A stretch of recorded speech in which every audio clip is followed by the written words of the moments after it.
आमची रत्नागिरी इतकी शांत आणि इतकी बसलेली आम्हाला दिसते. प्रत्येक जण वैयक्तिक पातळीवरती आवाज उठवतो, मात्र एकजूट कोणी येत नाही. रत्नागिरीचा हा आजचा ऐतिहासिक दिवस म्हणावा लागेल. इतके सगळे पक्ष जे आपले मतभेद, आपले स्वार्थ, आपले सगळं काही बाजूला ठेवून केवळ इथल्या सर्वधर्मीय अगदी अधोरेखित हायलाइट करून ठेवा. उद्या तुम्ही पण मीडियावाल्यांना नम्र विनंती आहे, तुम्ही हायलाइट करा की 23 तारखेला रत्नागिरीमध्ये जो मोर्चा झाला त्या सगळ्या मोर्चांमध्ये उपस्थित होते ते सगळे जाती धर्माचे लोक. त्यामुळे इथल्या व्यवस्थेचा जर आपल्याला डोळा उघडायचा असेल तर इथला चौथा जो स्तंभ आहे मीडिया, तुम्हा सगळ्यांना माझं नम्र आव्हान आहे की तुम्ही सगळ्यांनी याच्यात सगळ्यात इतकं चित्र दिसतंय त्याच्यात जसं तसं उद्या तुम्ही मीडियामध्ये छापून आणत आम्हाला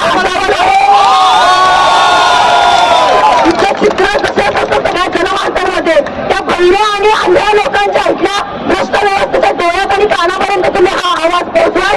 या सगळ्या आंदोलनामध्ये सगळ्या जाती धर्मातले लोक होते आणि हो सगळेच प्रशासनातले लोक वाईट नसतात. आमच्यासोबत काल पण आम्ही जेव्हा परमिशन मागण्यासाठी गेलो होतो आणि सोबत राहणारे जे कॉक्रोच म्हटले गेले त्यातले कॉक्रोच सुद्धा त्या परमिशनसाठी उपस्थित होते. पोलिसांनी आम्हाला स्वतः सांगितलं की तुमचा आम्हाला कायदा सुव्यवस्थेच्या दृष्टिकोनातून सहकार्य लाभू दे, आम्ही तुम्हाला दुप्पट ना तिप्पट तुम्हाला सहकार्य करू. त्या पद्धतीचं सहकार्य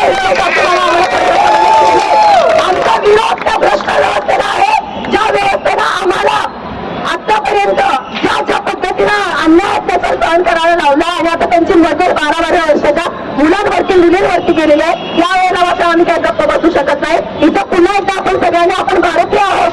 भारतीय संविधानाचं पहिलं वाक्य जे सगळ्यात महत्वाचं आहे ते आपण सगळ्यांनी जिवंत ठेवलंय. त्यासाठी खरंच जिंदादिल माणसांना माझा मनापासून जय भारत आणि जय संविधान आहे. आपण सगळ्यांनी पुन्हा एकदा 2च मुद्दे महत्वाचे लक्षात ठेवायचे. प्रत्येक जण इथे येतील, भाषण करतील, जातील.